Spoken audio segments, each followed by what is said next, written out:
The rules of the road are changing. 9 months, and this is how much it appreciated. Eddie Gribist flipped his car for $5,000 more than he paid for it. I want to tell you there's a video where I was featured on CBS related to the whole topic of car industry and secondary market growing at a really rapid pace.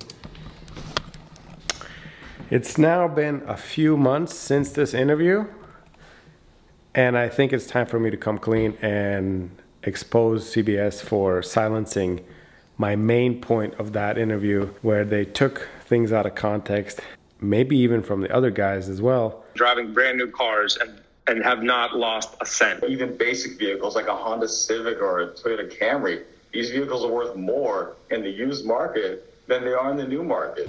Okay, well, let's begin. It was just a regular Monday.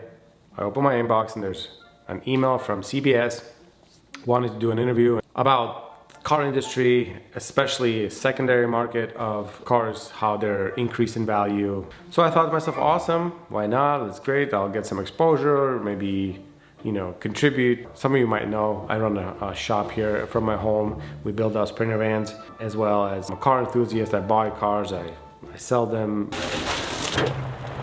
Very important to check the Sprinter. But not necessarily for profit, but to use them, and then I try to never lose money on them. I've been doing that forever, since I was 16. So I thought, well, sure, I'll talk to them. And I didn't think that they will just take out 15 minutes and cut out everything they wanted to just kind of make their segment work and the narrative work that they were pushing. Typically, cars lose more than 20% of their value that first year on the road. Since the pandemic began, used car prices are actually up 53%. I feel like a lot of people were misled. I had a bunch of people reach out to me, ask me how could they flip a Tesla, how could they flip a car, because they've seen me and other guys talk on CBS about that. It basically was misleading. I, in that interview, spent probably 80% of the time speaking pessimistically about the entire market, how it's a bubble, essentially, right? None of that was mentioned in the interview, zero. And actually, we can see that right now. The market is changing. There are no instant equities when you buy a car to go and sell it. And those days are gone, all the way from G-Wagons dropping by 30% to your typical regular cars. But there are some nuances and some aspects that I do want to touch on today, so let's do it. First, I need some coffee.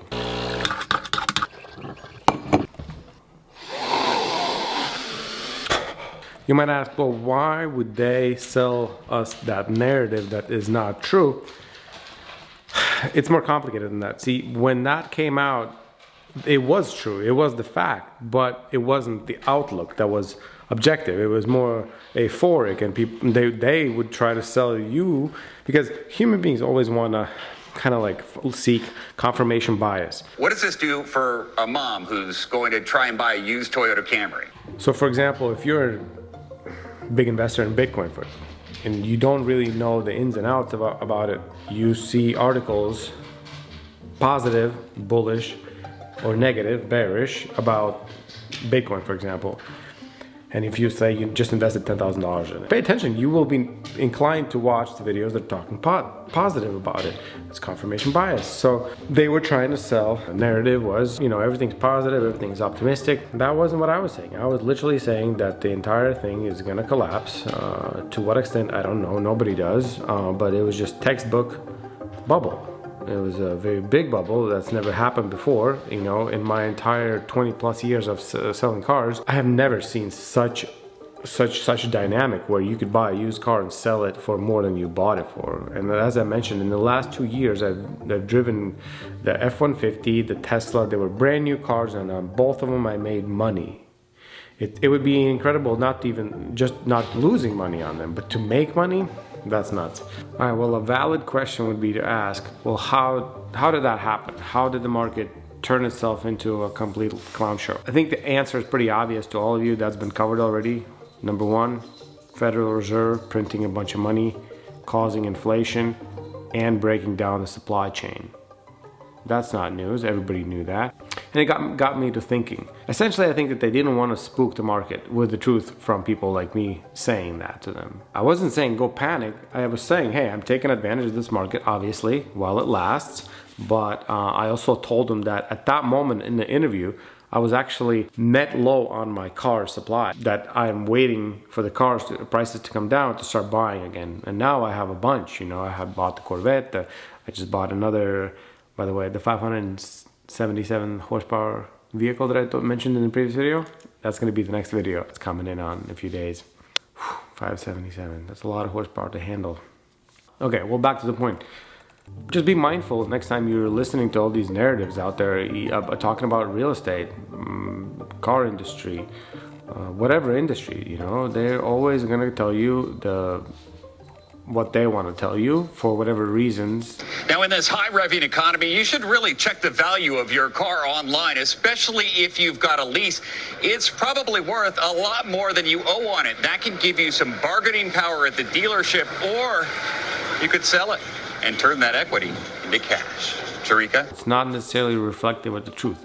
Just wanted to kind of have this video and speak the truth and give some heads up, because even though some people might watch this video and be like, well, yeah, obviously it makes sense. I don't believe what they're saying.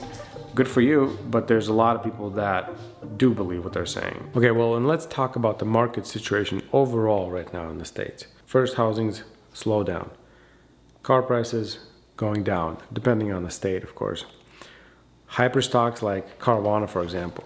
1 year performance down 98%, because it's probably going to go bankrupt. Savings rate in an average household, all-time low. Pre-pandemic levels, below that. Salaries have not grown with inflation. Layoffs have started. Although I looked at the real numbers, the layoffs on the big tech companies, they haven't laid down as many people as they've hired in the last 2 years, so they're kind of above the baseline, and 2019 would be the baseline. However, it's not looking good at all. I think that everybody should really prepare themselves. Not a doomsdayer, I'm an optimist, but I'm also a pessimist. So you have to be both an optimist and a pessimist and find your middle ground somewhere. If you're too much of an optimist, you're gonna get your underwear ripped. If you're too much of a pessimist, you're never gonna be happy, then what's the point? I wanna go and get in the garage and show you something here. All right, so this one's a little off subject, but here's the Corvette. It's not here right this moment, but this is where it lives. I have put it in the storage as of season winter coming. It's really unusable. That one was an awesome buy. I bought that for $10K. Has 84,000 miles on it. Completely mint, one owner. Everything on that car works. Every single button. I'm very excited to release a video on that particular Corvette. This Sprinter van is recently finished. I got 2 more vans coming in soon. So that's the update on the cars. Yes, here's the sound, what that SUV sounds like that's coming in next week. You don't have to use the pedal shifters.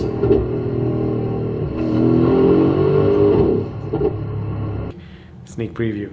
And as far as what he said about Tesla, yeah, that never happened. Tesla says it may unilaterally cancel any order we believe was made with a view toward resale. I have a really close contact at Tesla here in Boise, since this is my second Tesla that I ordered, and he said that that's not the case, that would be crazy. Maybe somewhere, somehow, but not true. All right, well, that's pretty much it, you guys. Thanks for tuning in. I'm going to see you on the next one.